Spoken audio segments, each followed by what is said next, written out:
کہتے ہیں کہ شیخ احمد نام کے بزرگ تھے، ساری زندگی کسی کو کام نہیں بتایا، ساری زندگی بڑی مشکلات آئیں پر کبھی اپنی ذات پر سوال کا دروازہ نہیں کھولا۔ ایک ایسی مشکل آئی کہ جو حل ہی نہیں ہوتی تھی، کسی نے ان پر کوئی الزام لگا دیا۔ ابو مسلم نام کا ایک بادشاہ تھا، اس کی حکومت تھی، اس نے پکڑ کے قید میں ڈال دیا۔ اب قید میں ہے، جرم لگ گیا ہے، فرد جرم عائد ہو گئی ہے، جیل میں ہے۔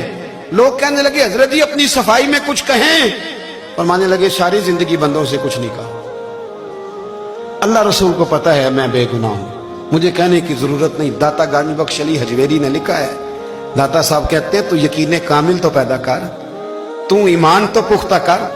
داتا صاحب کہتے ہیں وہ ابو مسلم جو بادشاہ تھا وہ نیک آدمی تھا، اسے رات کو خواب میں نبی کریم کی زیارت نصیب ہوئی، اور حضور سید عالم صلی اللہ علیہ وسلم فرمانے لگے تو نے اللہ کا ایک نیک بندہ جیل میں ڈال دیا، ڈر نہیں آتا، وہ تو بے گناہ ہے۔ بادشاہ آدھی رات کو خود اٹھا، دادا صاحب فرماتے ہیں کسی گارڈ کو نہیں بھیجا، پولیس والے کو نہیں بھیجا، جیلر سے نہیں کہا، خود گیا، جا کے جیل کا دروازہ کھولا، دروازہ کھول کے اس درویش کو آزاد کیا، کہنے لگا بابا جاؤ، مجھے پتا چل گیا آپ بے گناہ ہیں۔ بابا جی سلام کر کے جانے لگے تو بادشاہ پھر آگے آیا، ہاتھ باندھے، ہاتھ چومے، کہنے لگا حضور آپ بڑے نیک ہیں، میرے لیے کوئی حکم ہو تو بتائیے گا، میرے لائق کو خدمت ہو تو بتائیے گا۔ تو شیخ احمد فرمانے لگے تجھے ابھی بھی سمجھ نہیں آئی، تجھے ابھی بھی نہیں سمجھ آئی؟ کہنے لگا حضور کیا؟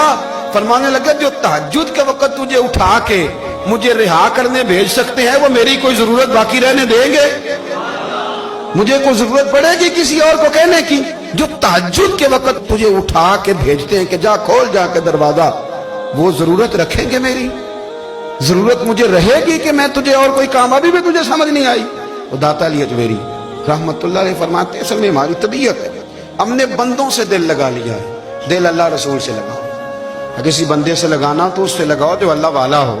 آپ فرماتے ہیں کہ اپنی ساری خواہشات اپنے رب رسول سے، آپ فرماتے ہیں کہ اگر اللہ کے حوالے اپنی خواہشات کر دو گے تو رب تمہیں نہ عام لوگوں سے زیادہ عطا کرے گا۔